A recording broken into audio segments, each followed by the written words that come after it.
welcome to a Tuesday edition of Sports Talk from A to Z. Zan's first Tuesday in a while. I don't know if you guys know, but he's been out the last two Tuesdays, but he's back and ready for action. How you doing, buddy? I'm good. Are you sure we didn't fit in a Tuesday episode last week, or did we? My days with this whole COVID thing have been totally messed up. I believe that was a Thursday. Let us know down in the comments who's right. Because our days with the COVID are a blur, one into the other. Yeah, I agree. So I don't even know what day it is anymore. But anyway, It's currently Tuesday, July 28th, and it's 2 minutes past 7 p.m. Central, and then 8 p.m. Eastern, and then wherever you'll maybe watching afterward, depending on the time zone. I think in the United Kingdom it might be 1 a.m. right now. So it just kind of depends where all of our viewers reside. But anyway, beside the point, we have a lot to get to today, and this show is going to be 2 parts, and I think it's going to get very interesting. So I'm going to let you continue with what we have on tap for this evening. Okay. So, MLB fans, you should be very concerned about the state of your 2020 season because yes, for sure. The Florida Marlins have had half the team test positive for COVID. Not 1 or 2 players, half the team. So we have that, and then we have a little bit of a debate about what professional sports should do in general.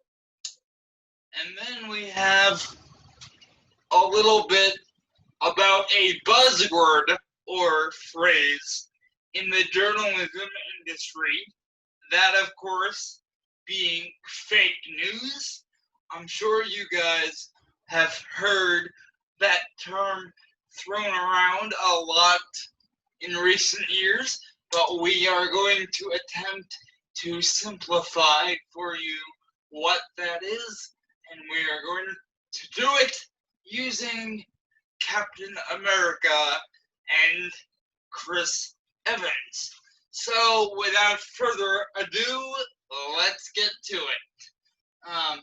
The Miami Marlins, as I mentioned a second ago, it's fair to say they're in a state of crisis, as is the entire MLB. So what do you think their next step should be, given that they now have an entire team infected, basically? Well, I think if it was up to me and I was Rob Manfred, I would do everything I can to ensure that the Marlins are safe. And if I'm being completely honest with you, I think it's horrible that teams have had to travel during the beginning part of this shortened season. If you look at restarts like the NHL and NBA, they're both in bubbles right now. So hopefully it'll make the transition to the restart go a little bit smoother. But I think this Marlins news is super telling because we were doing pretty good the first weekend of the season. The games were getting in.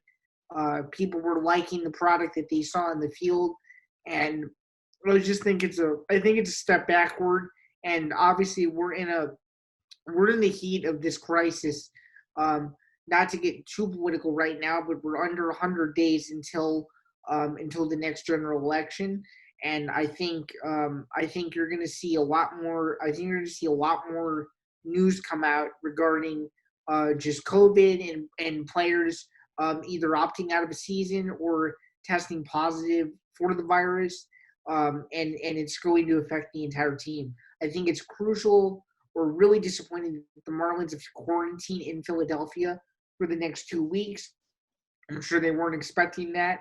Um, I mean, I think the MLB needs to be on standby because if this happens again, you might see another MLB cancellation, and this time it would most likely be permanent, and we would have to wait until 2021 to get things rolling again with the regular 100 with the regular with the regular 100 and 162 162 game season. So I think you're gonna see a lot more news come out. And if I'm being completely honest with you, I don't think this MLB season is gonna last much longer.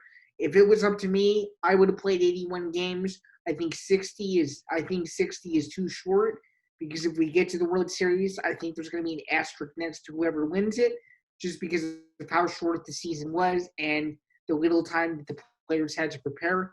And I think this whole COVID thing is ruining this whole transition of the new normal. Um, Not just in sports, but in businesses. People are trying to get back to school. People are conflicted on if we should go all remote or if people should go back in a hybrid model.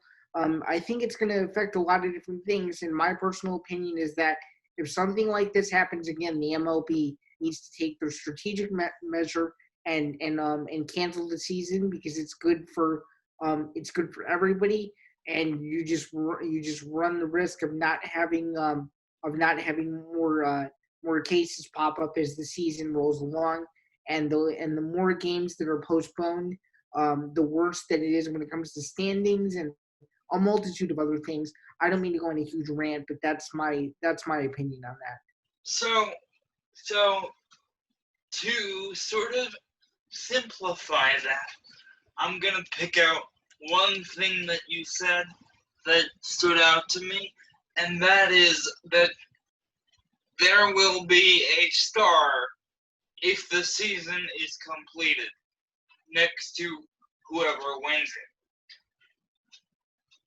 Am I to take that to mean that you don't think the champion of the MLB this year will have legitimately earned it? That's exactly what I'm saying. Well, I'm gonna take the other side of that and say if this season is completed, the champion, whoever it is, likely the Dodgers, is going to have fully and completely earned it, only because it is a season unlike any other, and it presents challenges that the MLB players, staff, front offices, umpires, everybody has never dealt with before. So I think it's going to be perhaps more legitimate than your average season. Very, very interesting. Okay, but here's my counter argument too. So if you look at the NBA and NHL, they're gonna restart. The NBA restarts tomorrow. Thursday night, Thursday. and the NHL restarts this weekend with the playoff qualifying round. I think that those seasons are still legitimate because you're not completely canceling the season and restarting over. You are essentially restarting from where you left off. If you really think about it. So if you break it down, the playoff qualifying round, that's basically a week that would have been game 77 through 82 in the NHL. The NBA is trying to pick it up a little bit faster just because of where they were in the season, and they want as many teams as possible to have a chance to not only qualify for the playoffs but have the best chance of going to the NBA Finals. And I don't think there would be an asterisk next to either of those, just simply because it's a continuation of where they left off. It's not entirely the same thing, but at least it's giving a lot of the teams a chance to contend for a championship. And I think it's going to be very interesting because there's going to be more eyeballs on this restart than ever before. Because as you know, during the regular season, you can only get the teams in your market, and now you're going to get a chance to see all of them. So the fans that weren't paying attention closely to the NBA or NHL in the middle of the year will now get a chance to see who really is the best team in both sports. And that's my counter argument as to why I think the MLB is going to have an asterisk, and why the NBA and NHL won't. Well, you think that's a counter argument? See, I don't, because it's completely a different situation. The the NHL and NBA are starting from mid-season, as you said. When COVID-19 hit, the MLB wasn't started yet. So they're trying to complete an entire season, whereas the NHL and NBA are only trying to resume a season. Well, this is where I disagree with you as well, because I don't think you can consider 60 games a complete season during the coronavirus. It's almost, in my opinion, is you either play 81 games or you don't play a season, because 81 is directly half of 182.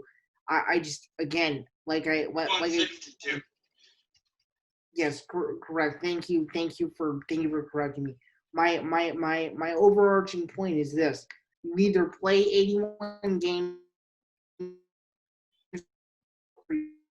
because who wants to play a season where every game is technically worth 2.7 games? When are you ever going to see this again? You're never going to see it again. So that's where I disagree on that front. And yeah, I think the MLB, you're going to have an asterisk next to whoever wins, and I think for the NBA and NHL you won't. And then I don't even think, and then I think the WNBA, whoever wins the WNBA championship, they're not going to have an asterisk next to their name either, because they usually start in the late spring, early summer anyway. So it's almost like it was any other year for the WNBA for their opening to the season over the weekend. So that's my opinion on that. So I have to go on a bit of a tangent here and ask you, who are you looking at to compete in both the Stanley Cup and NBA Finals, and B, win the Stanley Cup and NBA Finals? I think it's going to be the Lakers against the Bucks in the NBA Finals, and I think it's going to be I think you're going to see the Blues return to the Stanley Cup Final against either Washington or Tampa Bay might sneak in there too. But I think this NHL playoffs is going to be very, very interesting, especially since you have teams in there like Chicago who would not have made the playoffs without the coronavirus even taking place. So you might see some upsets in the qualifying round that you weren't expecting otherwise, because they would have never gotten their shot in the first place. I'm going to be... Now, this pick is a little bit biased, and I will explain why in a minute, but I'm going to be keeping a very close eye on the Hurricanes over in Carolina. Why? Because I went to high school with one of their most prevalent defensemen, Brett Pesce. I used to commentate his high school games back in Irvington. So I really hope that he does well. Yeah, I remember you. I remember you mentioning something about that. Yeah, Brett has always been a a very close friend of mine, and I've always wanted to go down to Raleigh and see the game. But anyway, that brings me to our next point of the evening, which is what should professional sports do in general in light of the COVID pandemic, given that it has had a social justice role, as we've discussed at length on the show before. We need sports now in a time like this. Would you agree with that? Oh, 100%. And I think millions of people would agree with you as well. I'm starting to get the feeling, now that I've been seeing more and more of the numbers, that unless the NFL has a bubble, I don't see how you can safely travel these teams to play every week in front of no fans. I think you could be in for a huge disaster if you're the NFL, if you can't figure out a way to somehow bubble these players, because you may have noticed more and more players are opting out. Marquise Goodwin from the 49ers just opted out today. There have been 6 Patriots players to opt out. Eddie Goldman of the Bears opted out. There's going to be more NFL players opt out because of COVID. They're really concerned, and that Chiefs player,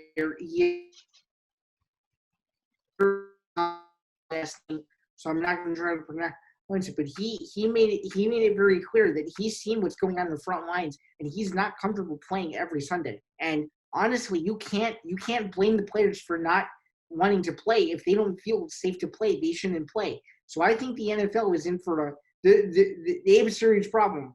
I mean, they canceled the preseason. You never know. They might have to take the drastic measure and say there is no NFL.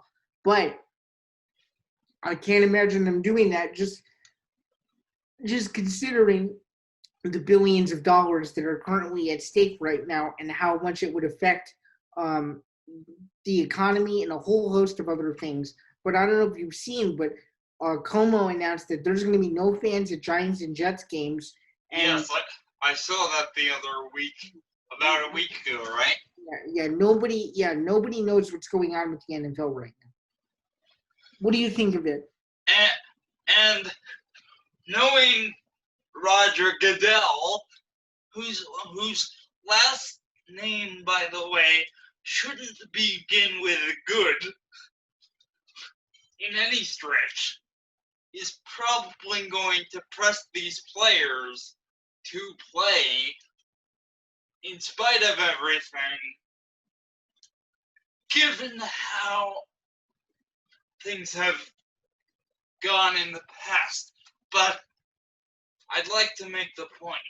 You cannot socially distance and tackle an opponent. No, you can't. No.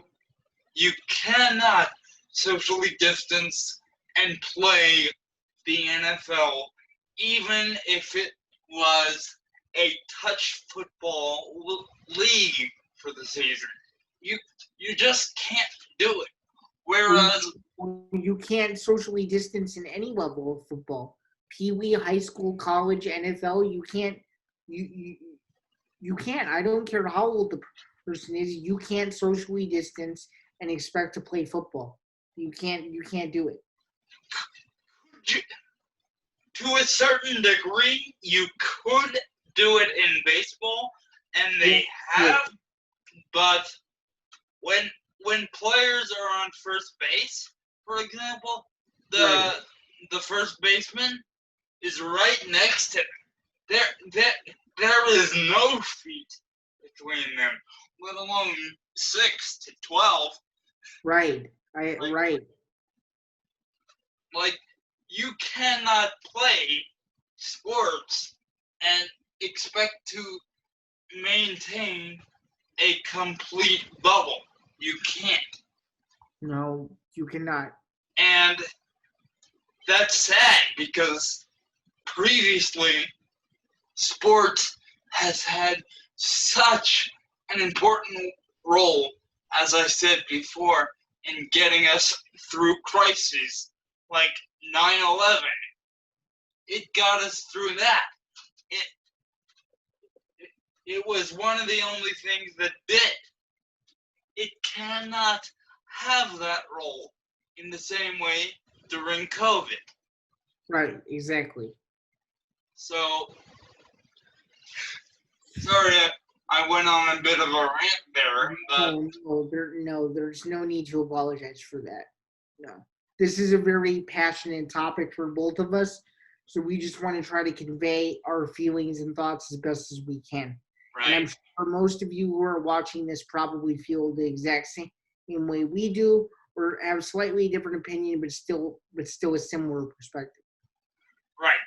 So that's actually a great segue into our next sort of vignette of this podcast here today.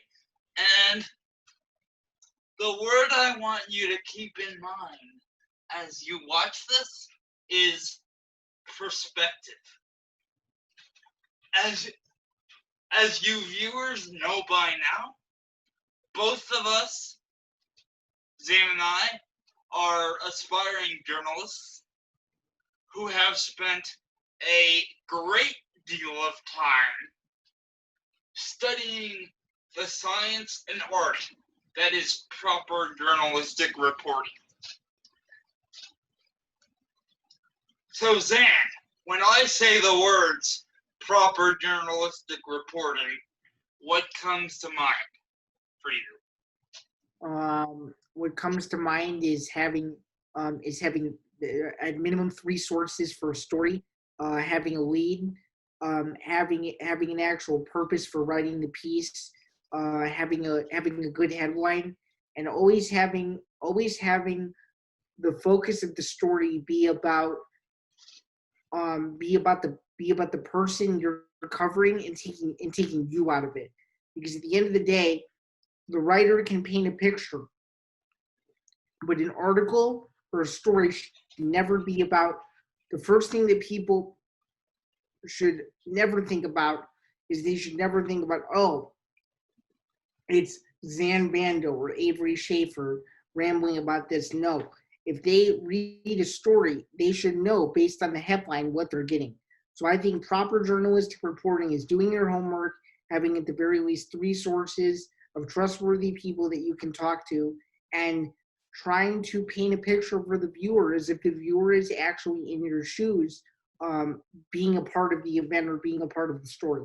And I think that that's the most powerful part of journalism, is actually hearing the person while reading, in your head, doing perfecting the craft and doing the reporting. So I think that that's what good journalistic reporting is, and I think as more and more today, you're seeing a lot more people write stories just to get clicks that aren't even good. It's just to post something to get it up there, just because they can say, oh yeah, I wrote this. But what are they actually getting out of it? And I think that that's an overarching point of what I feel good journalistic reporting is. What do you think? Well, I would second all of what you said, and I would also add that there is an adage in the community that says our job is to seek the truth and report it. And sometimes that involves putting ourselves as journalists, as professionals, in harm's way to to stand up for what we believe should be reported. I feel that a lot of big newspapers, New York Times, New York Post, Wall Street Journal, are so skewed in the viewpoints they report that it's borderline yellow journalism. Okay, for those who don't understand, can you explain what yellow journalism is? This is a topic that we're continuing to discuss as we go through school. Okay. Um, for those who don't know, the concept of yellow journalism is basically the intentional hyperbolization of a, a story or of fact to portray a particular viewpoint. The writer of a journalistic story is supposed to hide themselves, and people at some of the most well-known papers in the country are not doing it effectively. And there are some papers that I won't read. I will not mention names here, but just know that there are some papers I will not read because the journalistic quality is so poor. I think you and I have a similar viewpoint in regards to one publication that we've talked about over and over and over again, but are you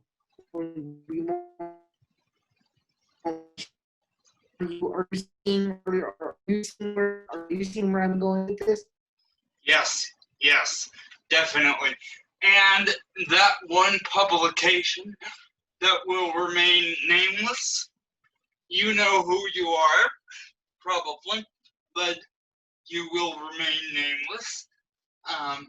You have been especially guilty of this mistake in recent years, and we are here to correct some of the mistakes we feel have been made in the journalistic industry,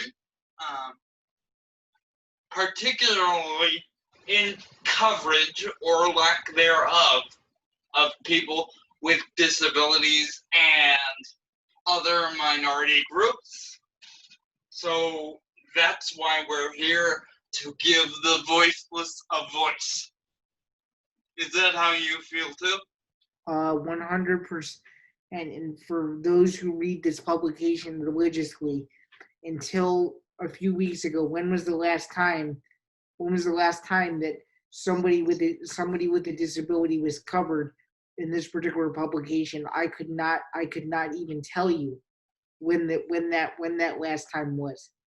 And that this article we're referencing was in the opinion section. It wasn't even in the main paper. I don't know if you... Which just goes to show how much they think about it, right? Yeah. I actually wrote an op-ed piece that I'm hoping to get published in this publication. So we'll see if that happens.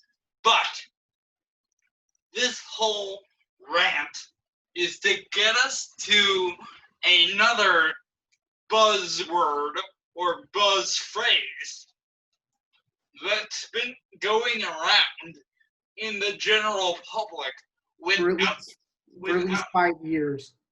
without much understanding of what it actually is. So let me start with you. What is fake news to you? I think fake news is. I think it's clickbait. I think it's when journalists try to take somebody else's work and spin it to make it their own without getting caught. I think it's when a headline is slapped on a story that has no context. I think it's when you simply don't go out and do your job. Do the job that you say you're going to do. Do the job that some get paid to do on a daily basis.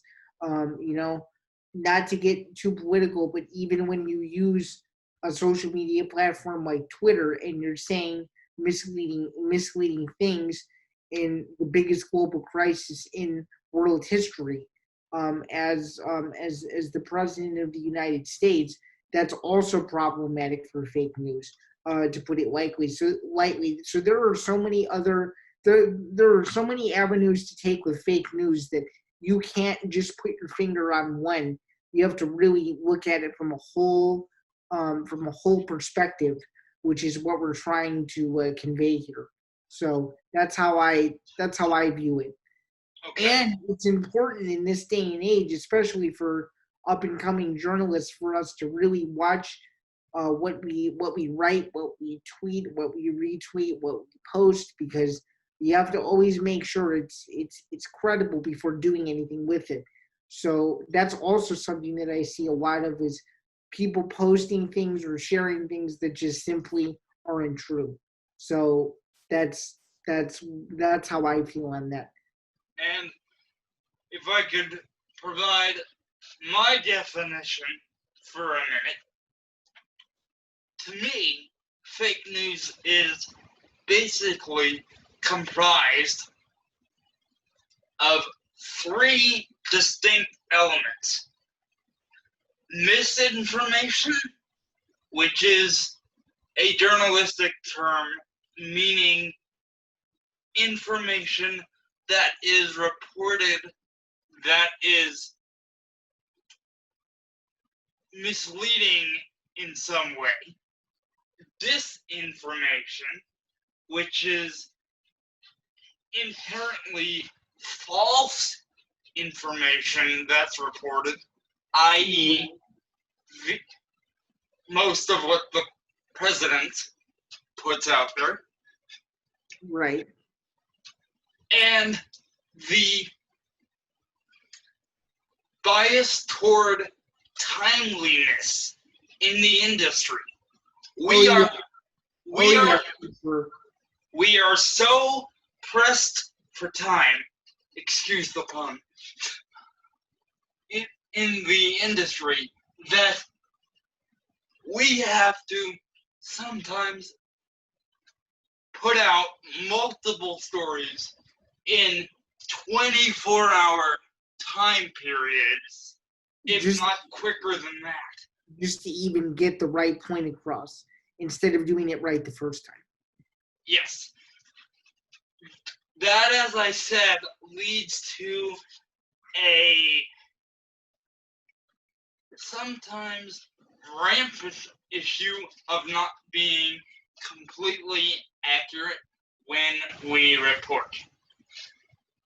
Which is something that journalists have to be extremely vigilant and careful about as they report.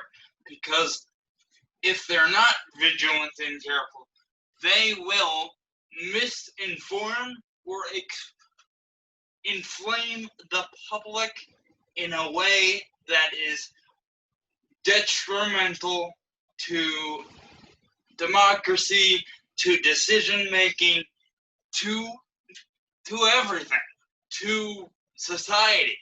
So we have to be extremely careful. just to slow down here for a minute, anything you'd like to add to that before I continue ranting? So, do you agree with me that it's better to be right than it's better to be first? Because there's a huge debate on, oh, is it cool to get the scoop first, or is it cool to actually do your digging and make sure that what is being initially reported is actually true? There's been a lot of arguments on what people think. I've always believed that I'd rather not be first. I'd rather not be the one to screw it up and have my credibility go down the drain. And I'd rather confirm it with 5 other people that it's true before running it. I am generally of the same philosophy, but there is a perfect scenario where we're quick and right, but that is very, very rare. More rare than people give credit for. Oh, 100% for sure. Accuracy is key. Oh, accuracy is very important. Which brings me to another point, which is the lack of accuracy recently portrayed in one of the president's tweets to 30,000 Americans who follow this account. Do you know what no, it's not 30,000. I can verify it. I don't think that's right. He may follow 30,000, but that doesn't mean 30. Hang on, let me just make sure. Yeah, how many people follow this account?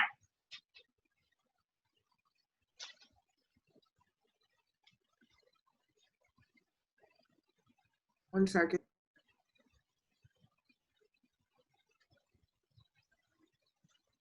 Donald Trump has 84 million followers. 84? Okay, so 84 million people saw this tweet from the other day, July 28th. Which has since been deleted. Do you know what he said then? He said yes, that. For sure. I do. But I'm gonna let you take the lead on it. I asked you for dramatic effect. But he said that essentially, and I'm paraphrasing here, reporting bad information about him is illegal. Yes, and also I don't know if you saw the tweet that he sent today at 5:41 Central regarding Twitter's trending feature and how anything related to him that's trending is never positive. Well, here's a little history lesson. If people on Twitter are tweeting negative things about you, there are going to be negative trends that appear about you. It's pretty simple. If there are negative things being tweeted in your search inquiries, there's going to be negative trends, and the same goes the opposite way. So his argument that reporting negative news about him is illegal is absolutely insane, and it's interesting. I don't know if you've been paying attention, but his son, his son actually got a 12-hour Twitter ban for spreading misinformation and retweeting misinformation, and Twitter is cracking down on it. I never thought I would say this, but I mean, you're the president of the United States, and you just make yourself look extremely terrible when you say that negative news about him as a person should be illegal. That goes against all journalism ethics that we've learned so far. and it And goes against all of the main principles of journalism practices, or principles of the best journalism practices, rather. so, Donald Trump, if you're listening to this, we're holding you accountable. We Mm-hmm. are saying that the majority of what you're tweeting out about Fox News, about journalism, about anything that has to do with information you disseminate to the American public is inherently false. And I don't care if I get a lot of flack in the comments for saying this. He is undermining the integrity of the journalistic Profession. profession when all we're trying to do is be Captain America. If he clearly won't be, we as journalists have to be, and that use of Captain America was a bit of a foreshadow. Why don't you tell the viewers why? So as we mentioned to you earlier, we were going to bring in Captain America in some way. So you guys may not have seen, but Chris Evans decided to build a website that um, basically ensures what is fake news and what is not. So you can literally go to this website and you can see what is proven is true and what has not been proven is true. And I just find it amazing, even after watching the video, that in this country today and in this world today, that we have to verify what is fake news and what isn't. I thought the general public would be way better than that, but I guess people sometimes aren't too smart to even recognize what they're actually saying. And I think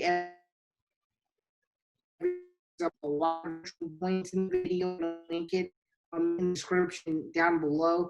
It's a very interesting project that he is going on.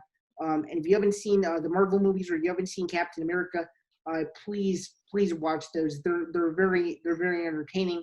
But beside the point, he's really trying to change the way that we journalists think, and that the public consumes the very constant news cycle. So that's what we wanted to convey as one of the main overarching points of this podcast, is the idea of fake news and the idea of Chris Evans's ongoing project. And usually we would sugarcoat it with a sports example, But we can't in this case. but this would be injustice if we even attempted to sugarcoat it in any way. So if you think we're being blunt, you're right. You're exactly right. It's necessary here. It's needed here, and we are doing our constitutionally protected duty. And then one of the final points I wanted to touch on, and you and I were having a bit of a discussion earlier, before we came on here, is my consumption of social media versus your consumption of mainly e-newspapers that are non-American. I'll go first with my perspective. So I'm a social media person because I enjoy building my brand, and I enjoy trying to be as social as possible. And I think Twitter has given me a platform to where I can look at news, and I can see who's trustworthy and who's not. I use it a ton, so I'm able to kind of decipher who's legitimate and who is not legitimate. I do tend to watch TV for the news as well, but most of my news is consumed through the internet or through multiple forms of social media, through various accounts that I do tend to follow. And then having customized the words for what is in my personal news cycle, is really important. And it's just something that I've always enjoyed and I'm used to because I can write an article and then tweet it to over 2,000 people who will probably see it. And the same goes for Instagram and all other platforms as well.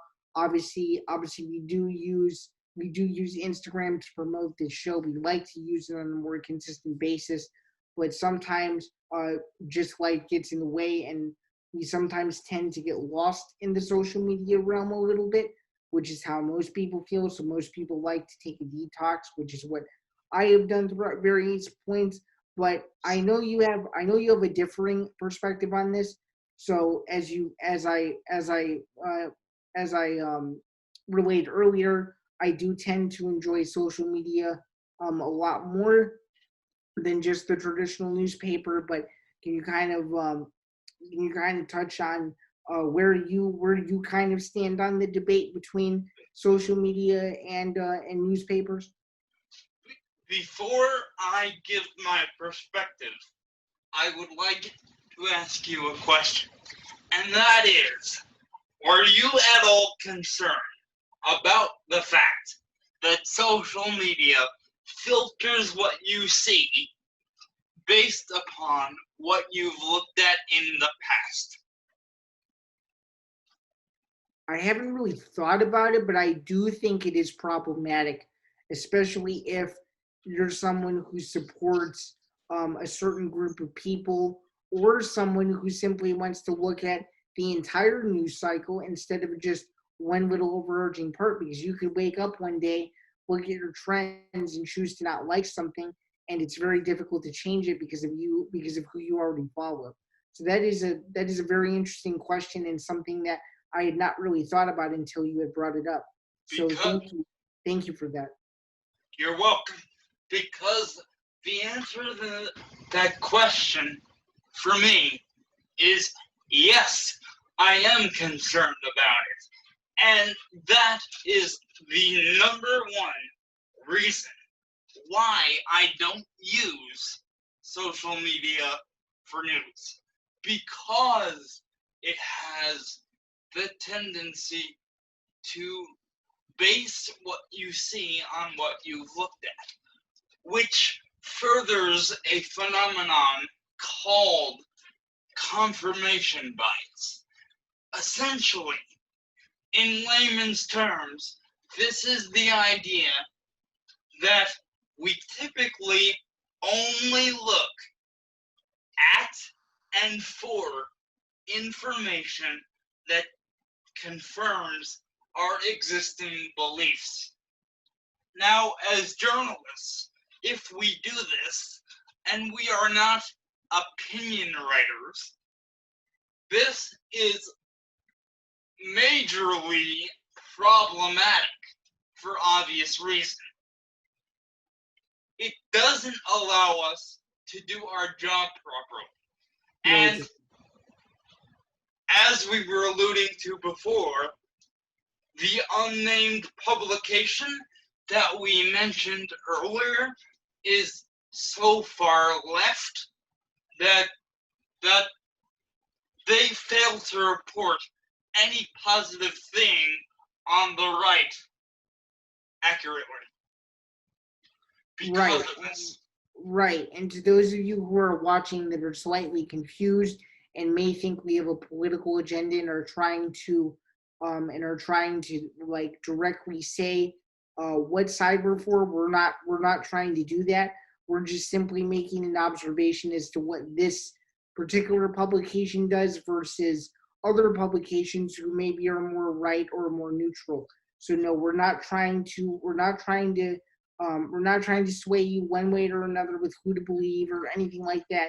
We're just trying to give you the most basic concrete facts that we can, because it's very important, because people look at the name of this publication and only look at the name and say, oh yeah, that's a really trustworthy paper. But sometimes after you do your digging, you realize that they have misreported a lot of different events that ended up coming back to bite them in a negative way, where they eventually had to apologize to their subscribers for getting the information completely wrong.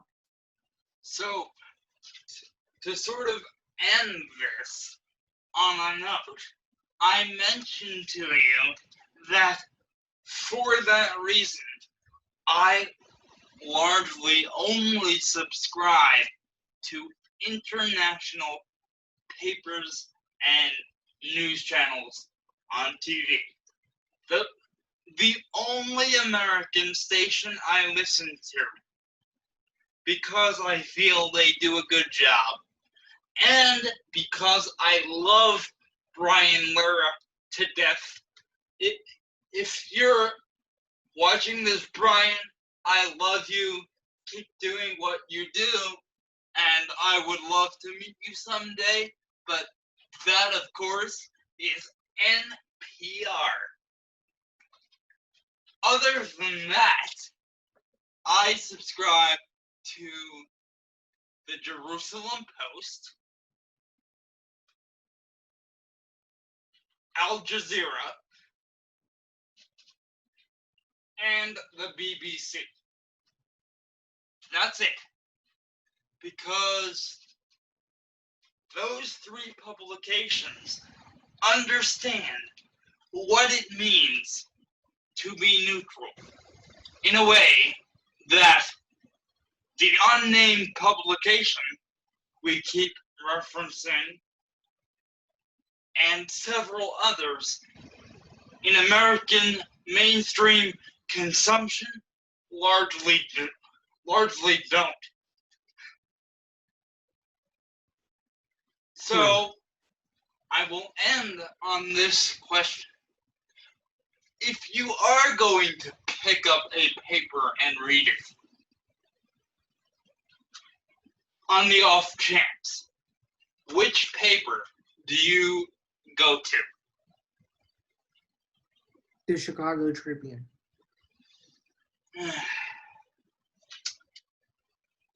The Chicago Tribune.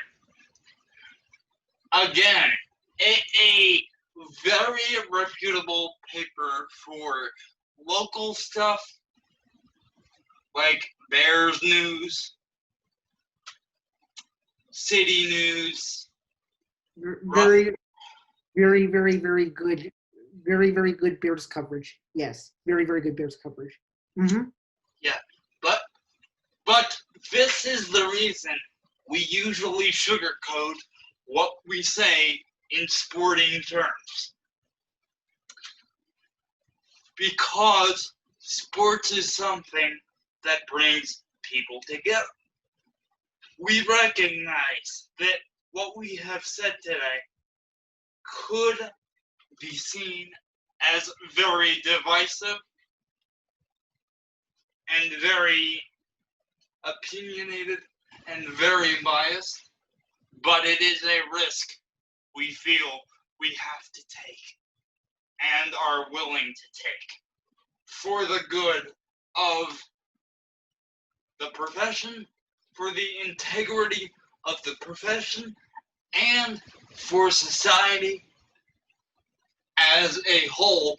We feel the need to educate you on how to be smart about the information you consume. On that note, anything to add before we go here? Well, I thought today's episode was extremely educational, really informative, and I think we had some good discussion on a multitude of different topics. And this is certainly, especially this whole fake news broader discussion. This is not going away. You're going to see this in future episodes, and I would argue that this is the best episode that we have ever produced so far in this short history of the show. What do you think? Yes. And please, please comment down below if you have any thoughts whatsoever. We'll reply to all of them. Reach out to us. We want to have conversations with you. We recognize that some of these topics may be uncomfortable, but you have to have the courage to put your viewpoint out there. Otherwise, you will never inspire change. Exactly. And on that positive note, unless you have one more inspirational message, be the change you want to see. And speaking of seeing, we will see you On Thursday. On Thursday. This has been a sport. This has been another episode of Sports Talk and Other Things from A to Z. I'm one of your hosts, Avery Schaefer. Look And I'm forward Dan to Mander. conversing with you in the comments below this video. And for my other host, Zan Bando, we feel like we gave you a lot today. And if you want to hear more, like, subscribe, and share to Sports Talk from A to Z. Bye, guys.